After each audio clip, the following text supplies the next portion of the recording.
నమస్తే పొలిటికల్ వాయిస్కు స్వాగతం. కవిత అరెస్ట్ తర్వాత ఎట్లా ఉండబోతుంది? తెలంగాణ రాజకీయాలు కానీ, ఢిల్లీ రాజకీయాలు కానీ, బీజేపీ రాజకీయాలు కానీ ఎట్లా ఉండబోతున్నాయి? ఈ అంశాలన్నిటిపైన ఏ అంశాలు ప్రభావితం చేస్తాయి?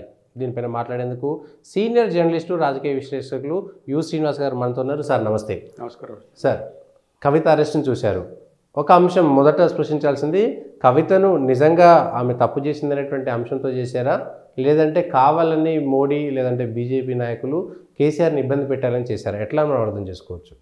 కేసీఆర్ని ప్రత్యేకంగా ఇబ్బందిలో పెట్టాల్సినంత అవసరం ఇప్పుడు ఏం లేదు. ఆల్రెడీ ఇబ్బందిలో ఉన్నాడు.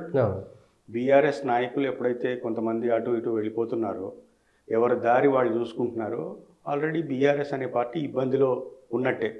ఎలక్షన్లో ఓడిపోయిన తర్వాత ఇంకా ఇబ్బందిలో ఉన్నట్టే. ప్రత్యేకంగా ఆయన ఇబ్బంది పెట్టాల్సిన అవసరం ఏం లేదు. అయితే కామ్గా కొంత డౌన్ఫాల్ పరిస్థితి ఉంది అనుకుంటున్న టైంలో కవితని అరెస్ట్ చేసి ఒక కొత్త లీజ్ ఆఫ్ లైఫ్ అంటారు దాన్ని. ఓకే. బీఆర్ఎస్కి ఒక కొత్త పాయింట్ని ఇచ్చారు ర్యాలీ అవడానికి. అందరూ అనుకునేది ఏంటంటే కవితను అరెస్ట్ చేస్తే ఇంకా ఇబ్బందుల్లో పడతారేమో అని. దీంట్లో ప్రత్యేకంగా ఇబ్బందులు పడేది ఏం లేదు. ఓకే. దానం నాగేందర్ వెళ్తాడంటున్నారు, శ్రీనివాస్ యాదవ్ వెళ్తాడంటున్నారు, ఎవడు కనిపిస్తే వాడు వెళ్ళిపోతాడని అంటున్నారు. వాళ్ళు కూడా పోయి కలిసి సీఎంతో ఫోటోలు కూడా దిగుతున్నారు, వెళ్ళొచ్చు కూడా. అయితే కేసీఆర్ వీళ్ళు వెళ్ళిపోతారు వాళ్ళు వెళ్ళిపోతారు అనే భయంతో ఉండేవాడు కాదు. ఇక ఈ కవిత అరెస్ట్ విషయానికి వస్తే ప్యూర్గా ఇది బీజేపీ వాళ్ళ ఫేస్ సేవింగ్ యాక్ట్ అంటారు. ఇంతకుముందు అన్ని నాయకులు అందరూ, కిషన్ రెడ్డి కానీ, లక్ష్మణ్ కానీ, చిన్న చోటా లేదా బీజేపీ ఫాలోయర్స్ కానీ, బీజేపీ ఓటర్స్ కానీ అనుకునేది ఏంటంటే ఎంతో కొంత వీళ్ళు మిలాఖత్ అయి ఉన్నారు, గల్లీ టు ఢిల్లీ ఒక లైన్ అయితే ఉంది కాబట్టే కవితను అరెస్ట్ చేయట్లేదు అని అనుకున్నారు. ఆ అనుమానం ఉంది కాబట్టే బీజేపీని ఎక్కువగా గెలిపించలేదు అన్న వాదన కూడా ప్రబలంగా ఉంది. అంతెందుకు బీజేపీ ఎమ్మెల్యేలుగా కంటెస్ట్ చేసి ఓడిపోయిన వాళ్ళే అన్నారు, ఒకవేళ ఆమెను అరెస్ట్ చేసి ఉంటే పరిస్థితి వేరేగా ఉండేది, మాకు ఇంకా ఓట్లు వచ్చాయి.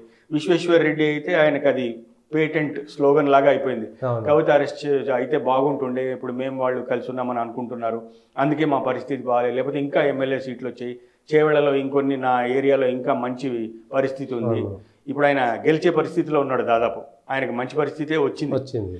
ఎమ్మెల్యేలు పెద్దగా గెలిచినా గెలవకపోయినా చొచ్చుకుపోయింది అంటారా? ఓటర్ల స్థాయికి కవితను అరెస్ట్ చేయలేని అంశం ఓటర్ల దాకా వెళ్ళిపోయింది అంటారా? వెళ్ళింది. ఊరికే అదొక జనరల్ టాక్. ఓకే.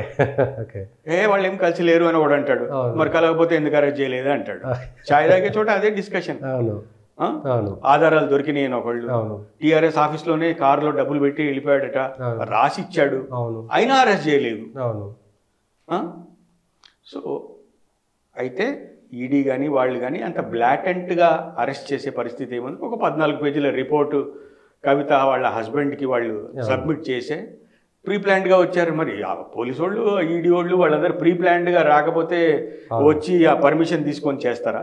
ప్రీ ప్లాన్డ్గా రావాలి, ఎవరి ప్లాన్లో వాడు ఉండాలి కదా. తప్పించుకోవడానికి మనం ప్లాన్లో ఉంటే తప్పించుకోకుండా పకడ్బందీగా అరెస్ట్ చేసే ఒకటి ఏంటంటే టైమింగ్. ఓకే. ఎలక్షన్ నోటిఫికేషన్ ఇవాళ సాయంత్రం వస్తుంది. ఇంకొక విచిత్రం ఏంటంటే నిన్న కేజ్రీవాల్కి యాంటిసిపేటరీ బెయిల్ వచ్చింది. సేమ్ ఇష్యూయే, అవును, ఒకే ఇష్యూ, సౌత్ గ్రూప్ అనే ఇష్యూలోనే అతనికి ఏమో బెయిల్ వచ్చింది. ఈమె మామూలుగా ఏం జరగదులే, మన సుప్రీంకోర్టులో మనం వేసేసాం కదా దాన్ని బట్టి. అయితే అందరూ సుప్రీంకోర్టులో అదే సమయం ఆర్గ్యుమెంట్లు పెడుతున్నారు. దాంట్లో ఏమన్నారు, కవితను అరెస్ట్ చేయొద్దు అని ఎక్కడా అనలేదు, చేయడానికి వీలు లేదు అని ఎక్కడా అనలేదు. సో లెటస్ సి, లీగల్గా వెళ్తామంటున్నారు, రాంగ్ అరెస్ట్ అంటున్నారు, లేడీని సాయంత్రం పూట ఎట్లా అరెస్ట్ చేశారంటున్నారు, ఇవన్నీ ఉన్నాయి. ఇవాళ తేలిపోతుంది మనకి. అయితే ఎంత పెద్ద కేసులైనా కనిమోళి లెవెల్లో కూడా బెయిల్లో వచ్చినాయి.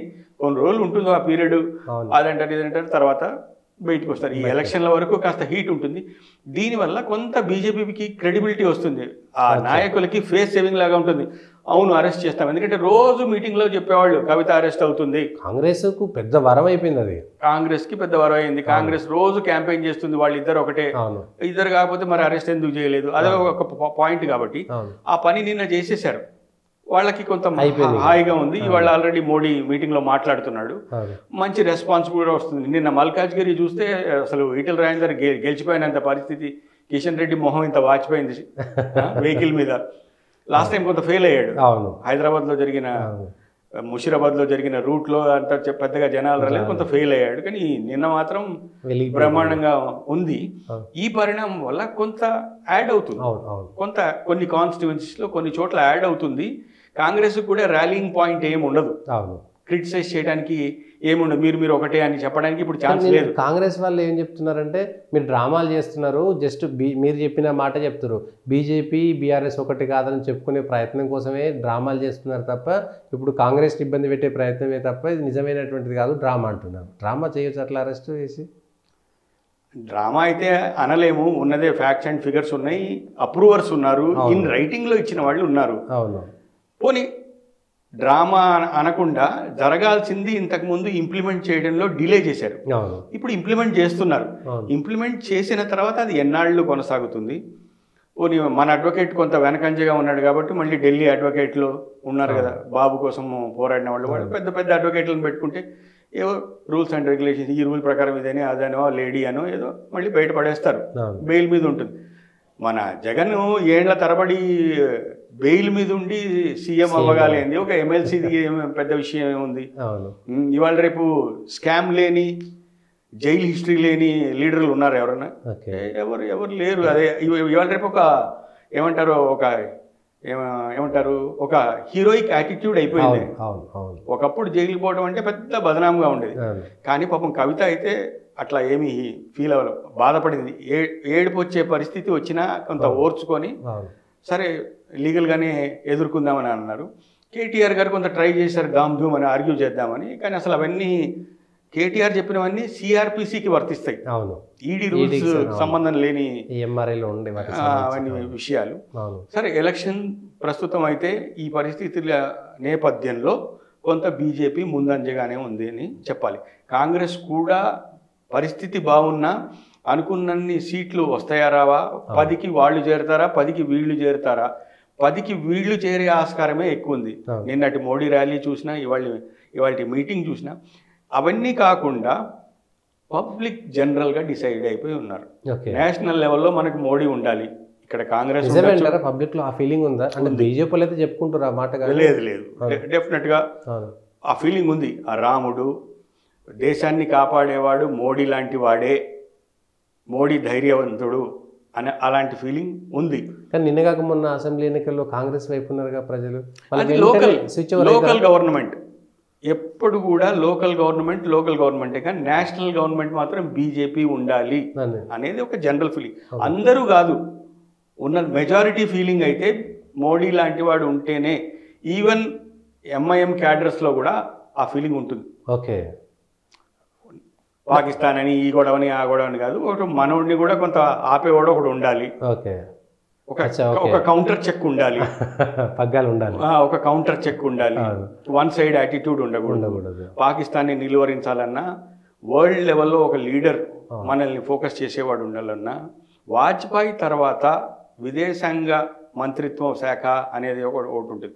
ఆ శాఖని సమర్థవంతంగా నిర్వహించడంలో రవిశంకర్ అనేవాడు, జయశంకర్ అనేవాడు, మోడీ, సుష్మా స్వరాజ్ వీళ్ళందరూ చాలా బాగా చేశారు. ఒకప్పుడు వాజ్పేయికి పెద్ద పేరు ఉండేది, ఫారిన్ అఫైర్స్ అంటే వాజ్పేయి అని ఉండేది.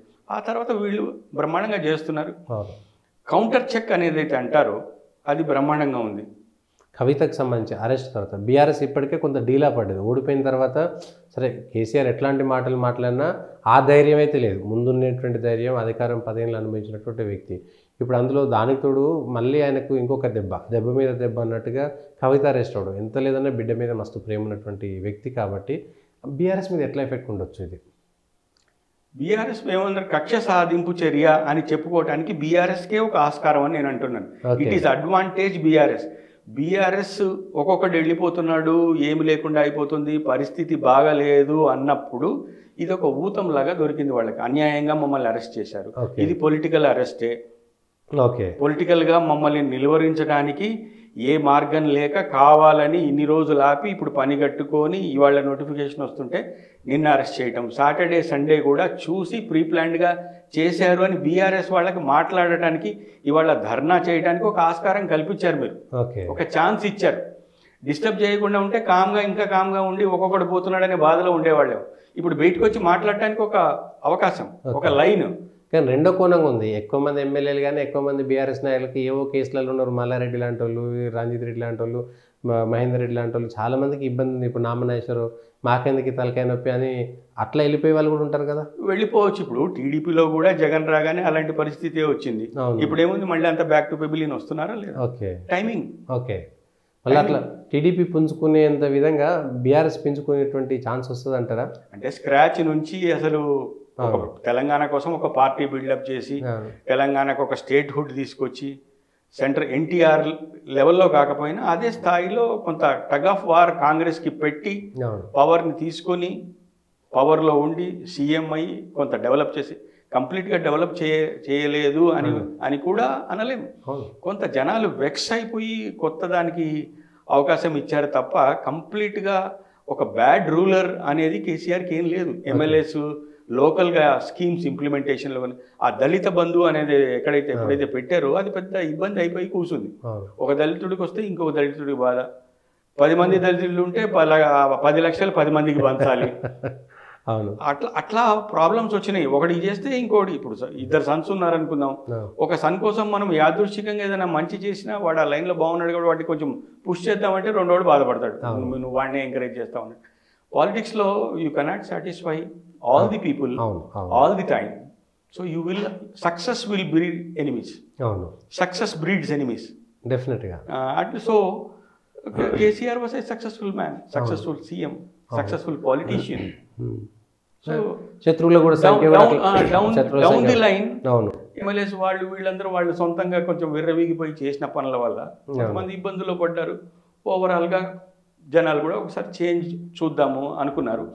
బట్ ఇప్పుడైతే కొంత దే హ్యావ్ స్టార్టెడ్ థింకింగ్. ఎందుకంటే ఆ 6 గ్యారంటీలు ఏవైతే చెప్పారో వాటి ఇంప్లిమెంటేషన్ అయితే సరిగ్గా లేదు. ఫస్ట్ ఏమన్నాడు, 100 రోజుల్లో మేము చేసినవి వాళ్ళు పెద్ద అడ్వర్టైజ్మెంట్లు ఇచ్చారు. 100 రోజుల్లో మేము ఇంత చేసినాము, గద్దర్ అవార్డు ఇచ్చినాము, లేకపోతే ఇవి ఇచ్చినాము, అది ఇచ్చినాము అని చాలా చెప్తున్నారు కదా. కొంత బ్రాష్గా ఉండకూడదు. ఏదో ఇప్పుడు నా ఒపీనియన్, అది సినిమాలు ఉన్నాయి, నంది అవార్డు అన్నాడు, సింహం అవార్డు అన్నాడు, అట్లా ఏదో అన్నారు. సడన్గా దాన్ని లేపేసి గద్దర్ అవార్డు అని అట్లా రివర్స్ చేయటం అంత ప్లీజింగ్గా లేదు అందరికీ.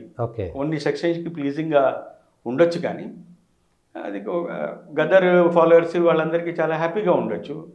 నంది అంటే శివుడని అదని అట్లా ఫీలింగ్ ఉన్నోడికి గద్దర్ పేరు పెట్టడం ఏంటి, అంత కంప్లీట్ మార్చాడు అన్నట్టుగా. అవార్డులు ఇవ్వనివ్వండి, చూద్దాం.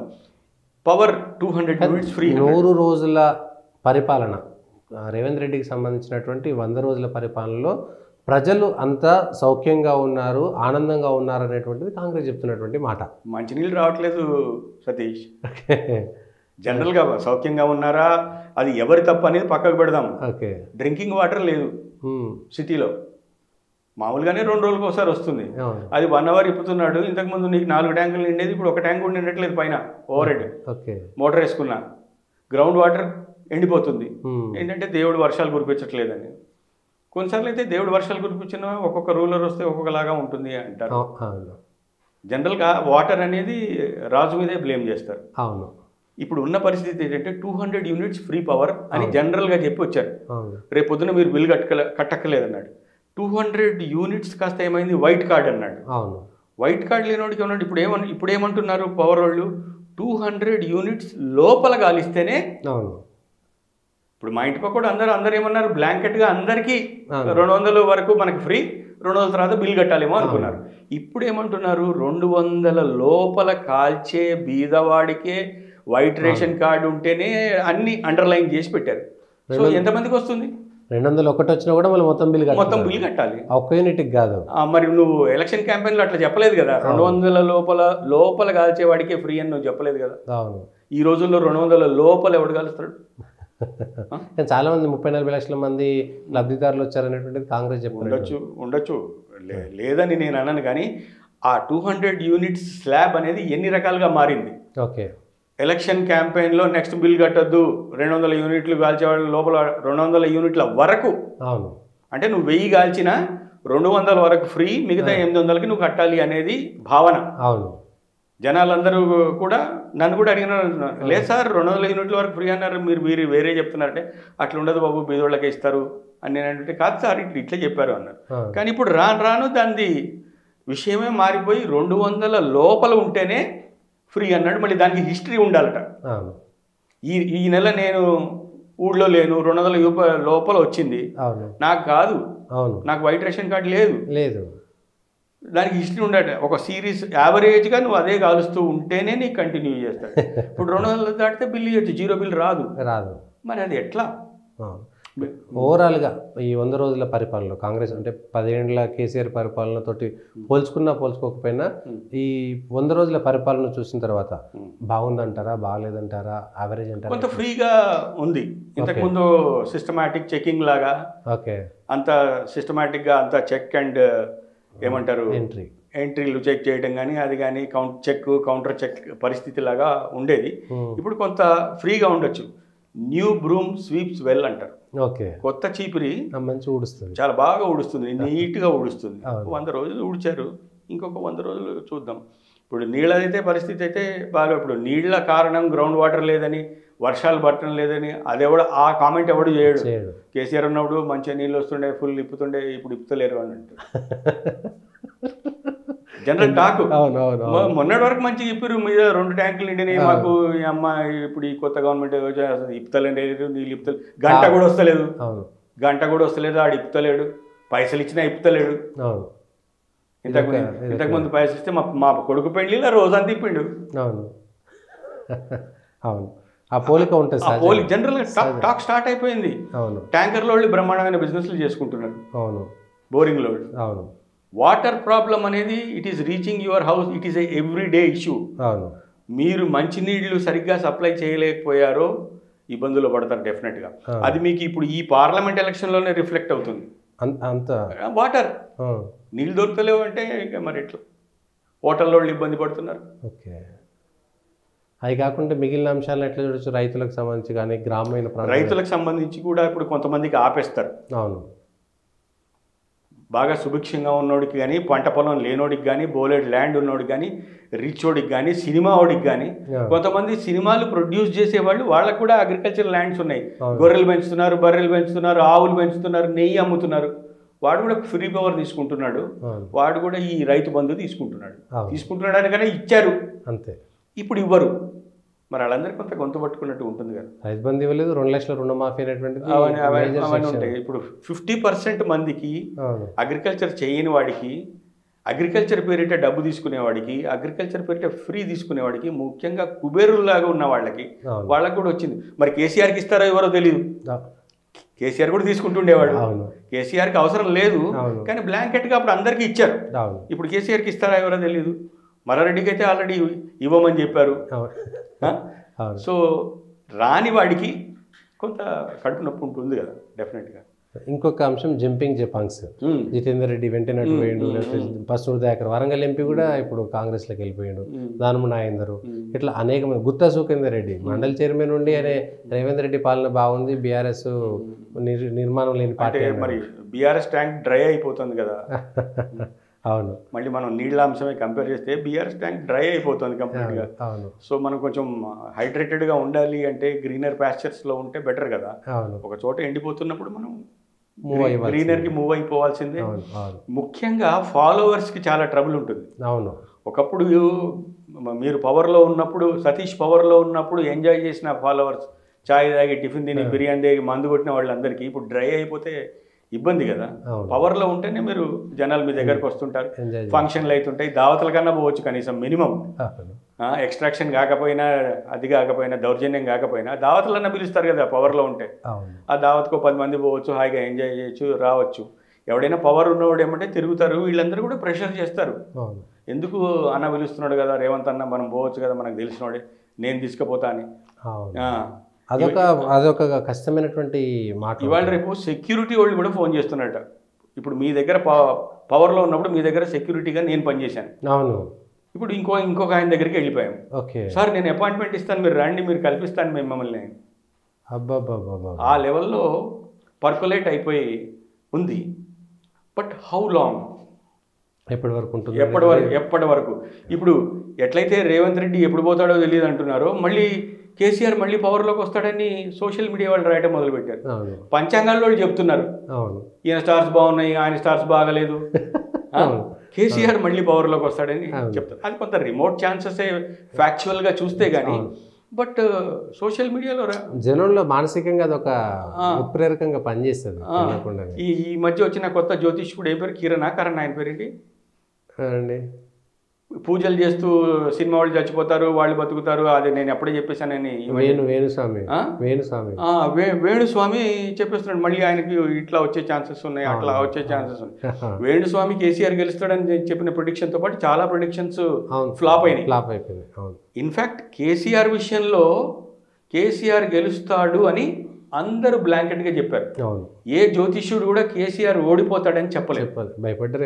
భయపడ్డారేమో ఏదన్నా కానీ, మీరు జ్యోతిష్యం చెప్తున్నప్పుడు ఒక సైన్స్ పరంగా చెప్పాలి. ఇప్పుడు నేను కేసీఆర్ ఫాలోవర్ని, కానీ ఉన్న విషయం చెప్తున్నాను. బీఆర్ఎస్ పరిస్థితి బాగాలేదంటే బాగాలేదనే చెప్పాలి, కానీ లేదు లేదు చాలా బ్రహ్మాండంగా ఉంది, రేపు పొద్దున మా కేసీఆరే మళ్ళీ సీఎం అవుతాడు అట్లా చెప్తే ఎవడన్నా అవుతాడు. వచ్చే ఫలితాలను బట్టి, పార్లమెంట్ ఎన్నికలు వచ్చే ఫలితాలను బట్టి 3 పార్టీల భౌతికం దాదాపుగా లెక్క తేలిపోయే అవకాశం. 3 పార్టీలు కాదు, 2 పార్టీల భౌతికమే. బీజేపీ బాగానే ఉంటుంది. ఒకవేళ బీజేపీకి ఇక్కడ ఏమి రాకపోయినా సెంట్రల్ పవర్లోకి వస్తుంది, అది ఎట్లా ఉన్నది అట్లానే ఉంటుంది. మోడీ ఉంటాడు, మన కిషన్ రెడ్డి ఉంటాడు, మనకేమి అది దానికి ఏమి పెద్ద ఫరక్ పడదు. అంతే. సౌత్లో పుష్ చేసినా, సౌత్లో బీజేపీ రాకపోయినా నేషనల్ లెవెల్లో బీజేపీ గవర్నమెంటే వస్తుంది. బీజేపీకి తెలంగాణలో రాకపోయినా ఏమీ ఫరక్ పడేది లేదు, ఆంధ్రలో రాకపోయినా ఏమీ ఫరక్ పడేది లేదు. అయితే వాళ్ళు అనుకున్న విషయాన్ని, ఎయిమ్ని సాధించలేదు అనే ఒక ఫీలింగ్, సౌత్లో మనం పుష్ చేశాము కానీ రాలేదు అని ఆ ఫీలింగే ఉంటుంది తప్ప, సెంట్రల్ గవర్నమెంట్లో మోడీ ఏ పవర్లోనే ఉంటాడు, అదే నడుస్తుంది, వాళ్ళకేమి ఇబ్బంది ఉండదు. అదే కిషన్ రెడ్డి, అదే డాక్టర్ లక్ష్మణ్, అదే చిక్కడపల్లి, అదే నడుస్తూ ఉంటుంది. దానికి ఏమి ఇబ్బంది ఏమి ఉండదు బీజేపీకి సంబంధించి. కానీ కాంగ్రెస్ భౌతికయానికి తెలంగాణలో ఇబ్బంది ఉంటుంది. ఎందుకు? రేవంత్ రెడ్డి లీడర్షిప్ సక్సెస్ఫుల్గా అప్పుడు ఏదో ఫ్లూక్లో వచ్చేసింది, కేసీఆర్ మీద కోపంతో వచ్చింది, రేవంత్ రెడ్డి మీద ప్రేమతో రాలేదు. ఇప్పుడు తెలుస్తూనే ఉంది కదా అని. అట్లా బీజేపీకి అయితే ఏం ఫరక్ పడదు, బీఆర్ఎస్కి ఎట్లాగూ ఫరక్ పడుతుంది. ఎందుకంటే అసెంబ్లీలో కూడా పోయింది, ఇప్పుడు కూడా రాలేదు, కవితను కూడా అరెస్ట్ చేశారు, వాళ్ళ పరిస్థితి బాగాలేదు. ఇక భవిష్యత్ ఏంటో, పార్టీ ఉంటుందా ఉండదా, ఢిల్లీలో ఏమో ఆఫీసులు కొన్నారు, మహారాష్ట్రలో కూడా ఆఫీసులు కట్టారు, మరి నేషనల్ లెవెల్లో పోతామన్నారు, నేషనల్ లెవెల్లో ఊసులు లేదు, ఆఫీసులన్నీ తాళాలు పడుతున్నాయి. ఏంటి పరిస్థితి అనేది బీఆర్ఎస్కి కాంగ్రెస్కి ఉంటుంది తప్ప బీజేపీకి అయితే వచ్చినా రాకపోయినా ఏం పడుతుంది. వచ్చితే సంతోషం, బ్రహ్మాండం, ఇంకా బ్రహ్మాండం, 400 దాటాం, 410 వచ్చినాయి, సర్వే రైట్ అయింది, దక్షిణాదిలో మాకే ఉంది, మోడీ ఎక్కడ మీద సేమ్ అనేది వాళ్ళు చెప్పుకోవడానికి ఒక అవకాశం. కంట్రీ వైడ్ గా దేర్ ఇస్ ఏ జనరల్ ఎక్కువ కీన్ గా ఉండేది మాత్రం టీఆర్ఎస్ పరిస్థితి, అంటే బీఆర్ఎస్ పరిస్థితి. వాళ్ళు గనక 1-2 కూడా రాకపోయింటే మాత్రం భవిష్యత్తు కొంత ఏం కాదు, చాలా ఇంపాక్ట్ ఉంటుంది. ఒక సీట్ కూడా రాలేదు, తెలంగాణ స్టేట్ తీసుకొచ్చిన మహానుభావుడు, ఆయన పార్టీ పరిస్థితి ఇట్లా ఉంది, వాళ్ళ అమ్మాయి క్రైసిస్లో ఉంది, పార్టీ అంతా క్రైసిస్లో ఉంది, పార్టీలో ఎవరు పోటీ చేయట్లేదు, దాని గురించి డెఫినెట్గా ఆలోచిస్తారు. ఒక్క సీట్ కూడా రాకపోతే పార్టీ మిగిలే పరిస్థితి ఉండదు. నాయకులు కాంగ్రెస్ అంటారా, నేషనల్ లెవెల్లో కాంగ్రెస్ రాదు కాబట్టి నితీష్ కానీ, వీళ్ళు కానీ, కేజ్రీవాల్ కానీ, మమతా కానీ వాళ్ళందరూ దూరం వెళ్ళిపోతున్నారు. వాళ్ళకి తెలిసి ఇది అయ్యే పని కాదు, రాహుల్ గాంధీతోనే అయ్యేది కాదు అని వాళ్ళకి తెలిసే ఎవడంతటా దూరం ఉంటున్నారు. కొంతమేరకు బ్యాక్గ్రౌండ్లో మిగతా సెకండ్ రంగ్ లీడర్స్ తోని బీజేపీలో టచ్లో కూడా ఉంటున్నారు. బీజేపీలోకి రాలేని పరిస్థితులు ఉన్నటువంటి వాళ్ళే అటు పోతున్నారు. నిన్న కేజ్రీవాల్కి యాంటిసిపేటరీ బెయిల్ వచ్చిందంటేనే నాకు కొంత డౌట్గా ఉంది. There could be some understanding. డైరెక్ట్గా ఓపెన్గా జనాల ముందు కాకపోవచ్చు కానీ కవిత అరెస్ట్ తర్వాత నెక్స్ట్ స్టెప్లో ఆయన అరెస్ట్ చేస్తుండే. నెక్స్ట్ స్టెప్లో అరెస్ట్ చేస్తూ ఉంటే నిన్న బెయిల్ ఎందుకు ఇవ్వాలి? నిన్న బెయిల్ ఎందుకు ఇవ్వాలి? ఈవెన్ అరెస్ట్ చేసే రోజే ఆయనకి బెయిల్ ఎందుకు ఇవ్వాలి? యాంటిసిపేటరీ బెయిల్ 2 అంశాలలో బెయిల్ ఇచ్చారు. So it could be an understanding. బహుశా నితీష్ లెవెల్లో అండర్స్టాండింగ్ అయినప్పుడు కేజ్రీవాల్ ఎంత, ఢిల్లీ ఎంత, చాలా. కానీ ఇప్పుడు ఎవరైనా మోడీ చల్లని చూపులు ఉండాల్సిందే, లేకపోతే కష్టం. ఇప్పుడు బాబు లాంటి వాడు పోయి సరెండర్ అయ్యి, కొంతమంది అయితే అమిత్ షా కాళ్ళ మీద పడ్డాడని చెప్తున్నారు. మనమైతే చూడలేదు, నిజంగా కాళ్ళ మీద పడ్డాడా చంద్రబాబు నాయుడు అలాంటి పర్సనాలిటీ పడాల్సిన పరిస్థితి అయితే ఉంది. ఎప్పటి నుంచో అయితే జాయిన్ అయిపోతేనే నేను పవర్లోకి వస్తాననేది ఉంది, అది సాధించాడు. ఆ రూట్లోనే ఉన్నాడు కూడా. తప్పనిసరి పరిస్థితి. Okay sir, thank you Srinivas గారు. ఇది తెలంగాణకు సంబంధించి చావోరేవో అన్నట్టుగా కేసీఆర్ పరిస్థితి, వాళ్ళ పార్టీ పరిస్థితి ఉంటుంది. ఇటు గెలిచినా గెలవకపోయినా సేఫ్ జోన్లో ఉండేటువంటి ఏకైక పార్టీ భారతీయ జనతా పార్టీ అనేటువంటిది వారు చెప్తున్నటువంటి అంశం.